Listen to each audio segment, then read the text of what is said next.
Hey everyone, we know how hard it can be to keep up with the latest news in Israel, so if you haven't had the time to stay on top of what's what in the Holy Land with ILTV, have no worries. It's time for our new show this week in Israel, where we'll give you the scoop on everything you need to know about the last 7 days right from Tel Aviv. I'm Natasha Kirchuk, here to keep you informed. The Iranian Navy has just launched a major series of military drills in and around the waters of the Strait of Hormuz. This passage is one of the most vital waterways in the world, one through which nearly a third of all the world's oil passes. This drill is widely seen as a demonstration of Iran's willingness to shut down the strait in response to incoming United States sanctions, a threat that Israel has responded to with promises of military consequences. Both Prime Minister Netanyahu and Defense Minister Avigdor Lieberman have made it clear. If Iran should shutter either the Strait of Hormuz or the Strait of Bab al-Mandeb, they would immediately deploy the IDF. This is also the center of the latest American-Iranian spat codified into Twitter by United States President Donald Trump. Trump promised that Iran would, quote, suffer consequences the likes of which few throughout history have ever suffered before, end quote, in all caps, if Iran should close the waterway. Shortly thereafter, however, Trump announced that he'd be willing to meet with Iran's president with no preconditions anytime. Iranian leaders and Trump's own shocked staffers seemed less than enthusiastic about such a sit-down. Iranian leaders have cited Trump's withdrawal from the JCPOA nuclear deal earlier this year as proof that the United States cannot even be trusted to stay in its own agreements. But threatening the world's oil flow seems to have struck a nerve with the White House. Now, it's unclear if the shuttering of the strait in and of itself would be considered an outright act of war, but having said that, such a move would violate previous agreements with Iran, unless Iran happened to be in a wartime scenario. This means that any American or Israeli attack on Iran would most likely need to come in the form of an international UN joint resolution. For now, these are said to be merely military drills, but they could be indicators of things yet to come. Now, citing the ongoing arson attacks in the form of incendiary balloons and kites from Gaza, Israeli Defense Minister Avigdor Lieberman has halted any and all fuel shipments into the Gaza Strip. Israel has opened and closed the Kerem Shalom crossing numerous times in previous weeks for this very reason. And though some say that this only punishes the 2 million Palestinians already living in abject poverty under terrorist rule, Israeli brass believes that it's the only way to force Hamas into ceasing the violence. By now, hundreds of balloons, kites, and even condoms laced with explosives have been flown over the border into Israeli territory by Palestinians in Gaza. Hamas is said to have organized, or at least encouraged, a bulk of these attacks. Though they've claimed no casualties thus far, the intense summer heat has fanned those homemade bombs into literal flames. Thousands of Israeli lands have been torched as a result. The IDF has mulled using lethal force to halt these attacks, but fears of escalation into war seem to have held the army back from such means. Rocket attacks from Gaza have also pushed escalations to the breaking point over the last 2 months, with one IDF soldier killed on the border from Hamas sniper fire. For now, however, both sides seem to have backed away from the precipice of an all-out war. But others are worried that as the humanitarian crisis crumbles in the Strip, and as the people become more desperate, war may be the only path left. U.S. President Donald Trump stunned allies and enemies alike the other day after announcing that he'd be willing to meet with Iranian leaders with, quote, no preconditions. He's just doubled down on that position in a rally in Tampa, Florida, saying that those talks could happen pretty soon, before quickly following up with, quote, maybe not. Now, the possibility of a U.S.-Iranian summit has left Israeli leaders a bit uneasy, to say the least, despite American assurances that Trump's policy on Iran has not changed in the slightest. Israeli intel and security was cited as one of the chief reasons for Trump's pullout from the 2015 JCPOA nuclear deal with Iran. Prior to the signing of that deal, the United States has had zero formal communications with the regime since the 1979 storming of the U.S. Embassy. It took years of mediation to reach the landmark 2015 accord, in which Iran agreed to slow its nuclear program in exchange for the lifting of international sanctions. Any bridges there were all but torched when Trump announced that the United States would no longer be a party to that deal. Now, despite Trump's apparent optimism over the possibility of talks with Iran, Iranian leaders seem far less enthusiastic. The head of Iran's Revolutionary Guards has denounced the idea entirely. Iran's foreign minister, Mohammad Javad Zarif, has just said that if Trump really wants talks, then threats, sanctions, and PR stunts won't work. Quote, try respect for Iranians and for international commitments, end quote. Still, other Iranian officials have said that this offer should not be outright dismissed, especially considering that the rest of the nuclear deal's signatories have yet to renegotiate the deal, and with fresh U.S. sanctions arriving in the coming days. Israeli leaders are undoubtedly uneasy over the idea of the U.S. even considering a sit-down with their sworn enemy, which may be why Netanyahu has also invested heavily in relations with Russian President Vladimir Putin. Today, we've learned that Russian forces have just removed Iranian proxy forces from an 85-kilometer buffer zone alongside the Israeli border. A member of the Knesset has just taken a surprising stand against the government's recent passage of the Jewish nation-state law. MK Zwaher Balul, an Arab-Israeli member of the Labor Party, has officially resigned from his position, accusing the government of becoming the, quote, private estate of Netanyahu and his cohorts. This resignation comes on the heels of a new wave of outrage over the controversial text of the new law. מה המשמעות של זכויות לאום? הן מגדירות את הדגל, את ההמנון, את השפה, וכמובן את העובדה שאחד מיעדיה היסודיים של המדינה הוא קיבוץ גלויות עמנו וקליטתם פה בארץ ישראל. זוהי מהות החזון הציוני. Now, proponents say that the legislation merely enshrines the country's Jewish identity into its de facto constitutional basic laws. But critics point out that for nearly 2 million non-Jews living in the country, the nation-state law is tantamount to a legalization of apartheid for greenlighting possible discrimination based on nationality and religion alone. The Druze minority, for example, serves in the IDF and performs national service for the State of Israel despite not being Jewish.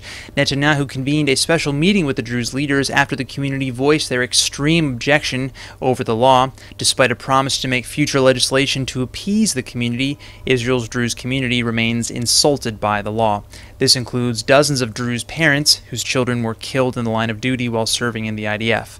A panel of 180 Israeli writers and poets have just written a letter to Netanyahu urging him to reverse the nation-state law on the grounds that it, quote, explicitly allows racial and religious discrimination, rescinds the status of Arabic as an official language, and does not mention democracy as the basis of the regime. This statement was signed by writers including David Grossman, who mere months ago received the government's Israel Prize for Literature, as well as the Man Booker Prize, in addition to beloved Israeli novelists Amos Oz and Etgar Keret. Lawmakers on the right, however, seem unlikely to reverse their stance on the law. After learning of his fellow Knesset member's resignation, Education Minister Naftali Bennett was quoted as saying, "The Israeli Knesset won't cry over it, so he'll resign." Right now, Palestinian, Egyptian, and international diplomats are all convening in Cairo to discuss measures to avoid an all-out war on the Israel-Gaza front. The weekly clashes have been boiling over for months now, with semi-regular rocket attacks threatening to plunge the region into conflict. But the United Nations Middle East envoy says that after meeting with Egyptian officials, he is confident that all sides can resolve the humanitarian crisis in Gaza and avert regional war. These words come on the heels of the UN envoy's meetings with both Prime Minister Netanyahu in Israel as well as Palestinian Fatah reps in Cairo. And despite the back-and-forth dance of constant bloodshed that we've seen in the last few months, all sides have stressed their desires not to see this erupt into war. Egypt especially has been said to have played a crucial role in pressuring Hamas to calm its offensive maneuvers, including the rocket attacks as well as incendiary kites and balloons. But a dire situation in Gaza may be playing a role in the bloodshed as well. Following United States President Donald Trump's decision to cut the majority of its aid money to UNRWA, hundreds of jobs for aid workers have been eliminated in the Strip. هناك تهديد واضح بأنه في حالة وقف المساعدات وعدم وصولها سيتم أو لن يتم فتح العام الدراسي، بالتالي 250,000 طالب فلسطيني سيكونوا في المجهول، سيكونوا في الشوارع، سيكونوا في التشرد. Israel has accused this agency of filtering money to terror cells including Hamas. But the director of UNRWA's operations in Gaza, who is a veteran humanitarian worker having been placed all over the world, says otherwise. We get money to serve the Palestine refugees. We do not get money to serve Hamas. So I have had absolutely no reports, no evidence that any of the resources we have get diverted to Hamas. We use them to run our services for 1.3 million refugees. For now, it remains to be seen if Palestinian factions will be able to work towards solving the humanitarian crisis in Gaza, or whether this will all spiral out of control. The fallout over Israel's new and much debated nation-state law continues to build, as the Roman Catholic Church in Jerusalem has just denounced the law as completely discriminatory and is urging the government to undo the damage caused to nearly 2 million non-Jews living in the country. This comes from the Latin Patriarchate of Jerusalem itself, which represents the Holy Roman Catholic Church in the sacred city. Supporters say that the controversial nation-state law merely enshrines the country's Jewish identity into its de facto constitutional basic laws. But the Catholic Church of Jerusalem has joined the chorus worldwide, who accuse the text of deliberately excluding both democracy and equality from the legislation, endangering the freedom of Christians, Muslims, Palestinians, and thousands of other minorities living in Israel. Israel's Druze community, which serves in the IDF and does civil services, is among the minority that feels insulted by the law. Druze leaders left a Knesset meeting unmoved by the government's apology, and one Druze IDF officer is actually summoning all Druze to leave the IDF because of just how hurtful he feels the law to be. 8 former chiefs of Israel's national police force have also echoed similar calls, demanding the government change the law because of harm done to the Druze. This legislation has also impacted Israelis who serve as informal ambassadors. A famous Israeli scholar, Yuval Noah Harari, whose book *Sapiens* is about to be adapted into a miniseries by Blade Runner director Ridley Scott, is one such example. Harari just refused to participate in an Israeli government-sponsored event in Los Angeles to protest the nation-state law. Despite the growing criticisms, Prime Minister Netanyahu has stressed that Israel should remain proud of the legislation. According to him, it marks a turning point in the Zionist dream of the State of Israel. Netanyahu has dismissed any criticisms against it as a conspiracy by opposition forces. Well, shortly before the weekend, an Israeli man was stabbed to death in the West Bank by a 17-year-old Palestinian attacker in the settlement of Adam. The victim, Yotam Ovadia, was a father of 2. The suspect breached the security barrier of the Adam settlement in the West Bank and penetrated deep into the community before encountering Ovadia in the street sometime before 9 p.m. on Thursday night, which is when he pulled out a knife and stabbed the victim to death. A second resident of the Adam settlement may have heard the commotion and approached the scene. He was stabbed as well, though is currently in stable condition in the hospital. A third resident was also lightly injured, but managed to shoot his attacker dead with a handgun, killing him on the spot. The Army has responded to this incident by raiding the suspect's home, interrogating his family, and preparing to demolish their house. IDF forces maintain that this is an effective means of deterring terror attacks like these. Others, however, condemn the practice as a form of collective punishment that only incubates hatred and compels this dance of violence to spiral into chaos. This is the first such stabbing incident in the West Bank in several months now. Needless to say, many are worried that the relative calm in the region is now coming to an end. Yesterday, a Palestinian teenager was released from prison after being convicted of harassing and slapping IDF soldiers near her home village in the occupied West Bank. Ahed Tamimi served an 8-month sentence following her plea of guilty for an incident that was infamously captured on tape. Whether Israel likes it or not, young Tamimi is now the de facto new face of the Palestinian resistance, and ILTV's Brett Allen Smith is here with more. Hi, thanks, Aaron. So Tamimi's only been out of prison for about 24 hours, but she's already become one of the most recognized faces in Palestinian society. And that's not really a surprise, of course, given how huge that media coverage was back when she was arrested. And that video footage that you're talking about kind of reignited that entire debate, both in Israeli society and then in the international community, about Israeli conduct overall in the occupied territories. So it's... Right. So, okay, so then here's where things get gray for me, at least. You know, I've said this before, but Tamimi comes from a family that has consistently caused disruption and pledged resistance against practically everything to do with Israel. You know, the family has often been accused of manipulating the media for their own political agenda. They've openly supported the Sbarro pizzeria bombing from 2001, which was actually perpetrated by Ahed's own cousin, Alam Tamimi. And Ahed herself was even awarded for her courage against the occupation a few years ago by then Turkish Prime Minister Erdogan. You know, they practically invented the term Pollywood, or at least that's what many people thought when, you know, this latest video footage first went viral. Right. They said it was Tamimi just trying to elicit a soldier into attacking her on camera as propaganda against Israel. Yeah, that's valid criticism. I mean, that family is even proud of that criticism. But, you know, I would say that Tamimi, in her own words, both then and now, she would say that the only reason that she confronts soldiers at all is because they're there in the first place. You know, Tamimi's village is in a particularly complicated area of the West Bank, where IDF security measures, you know, guns, checkpoints, midnight security raids, etc., they're a daily part of regular life for Palestinians. And that's what here's what she said at a press conference after her release yesterday. Take a look. أنا بقدرش أتوقع للمستقبل بالإضافة إنه بقدرش أتعمق بالحكي كتير لأنه علي وقف تنفيذ بس بحكي إنه أنا بقدرش أتوقع للمستقبل الاحتلال يعني يمكن بكرة فلسطين تكون متحررة فأنا بعرف شو راح يصير بالمستقبل بالنهاية ومش راح أقدر أقرر شو راح يصير بالمستقبل بتمنى إنه يعني يكون الاحتلال رايح عشان ما أقدرش أعمل يعني ما أفكرش حتى أعمل هيك شغلات. So look, maybe IDF occupational precautions are necessary evils there. I mean, there's definitely an argument to be made there, for sure. That's a separate argument. But I think by now we are seeing the effects of those measures on regular Palestinians. I mean, if you were looking at guns in your face 24/7, that would have an impact on you. And Israel has only doubled down on that policy as time goes on. I mean, Tamimi has just served in prison for slapping soldiers for 8 months, and that's roughly the same amount of time that Elul Azaria served for manslaughter. Azaria is, of course, the former IDF soldier who was caught on camera delivering a fatal headshot to a neutralized, unarmed Palestinian terrorist in Hebron while he was lying on the ground. So that same system that repeatedly reduced Azaria's sentence and turned him into something of a national hero for many Israelis has also turned Tamimi into a national hero for many Palestinians. And that's why we see her now meeting with President Abbas, visiting Arafat's grave. That's kind of how we always see this game play out, All right, well, in another related case yesterday, 2 Italian artists were apparently arrested for spray painting a graffiti mural of Tamimi's face on the separation barrier in the city of Bethlehem. These were 2 Italian nationals here on tourist visas, not connected to any NGOs or Palestinian groups that we're aware of. Yes, so actually there is an update on that as well. So those artists have just been banned from Israel for 10 years because they were painting that mural. And I'm not sure if I've ever heard of an incident quite like that, where a work of graffiti can ban you from a country, not in a Western country anyway.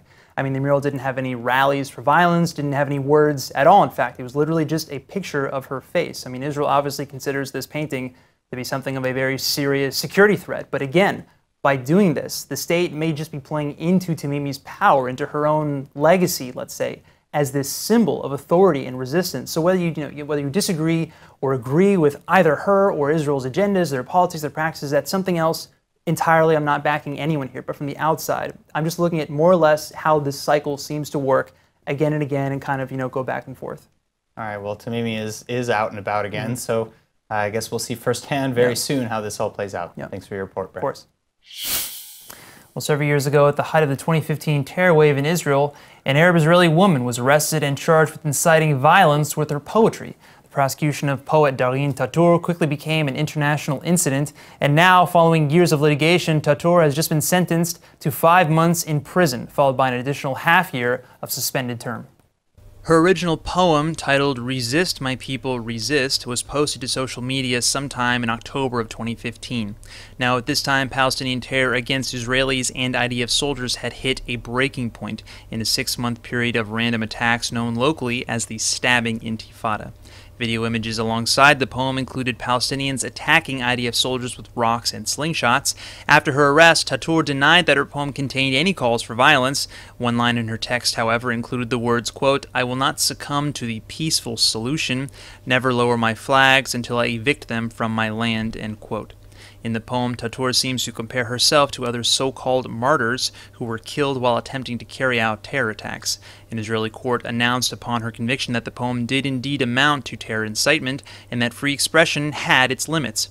For some, this was quite a fair ruling, but for other Israelis and many in the international community, this was seen as a massive violation of free speech. They point out that although Tatour's words do perhaps encourage resistance, they are merely words at the end of the day. There was no question that this judge was going to send her to jail, and we're still questioning how come a poetess is going to jail because of a poem she wrote. Others have pointed out that similar cases of incitement against Arab Israelis often fails to even come to charges, while in this case a symbolic poem was flagged at record pace.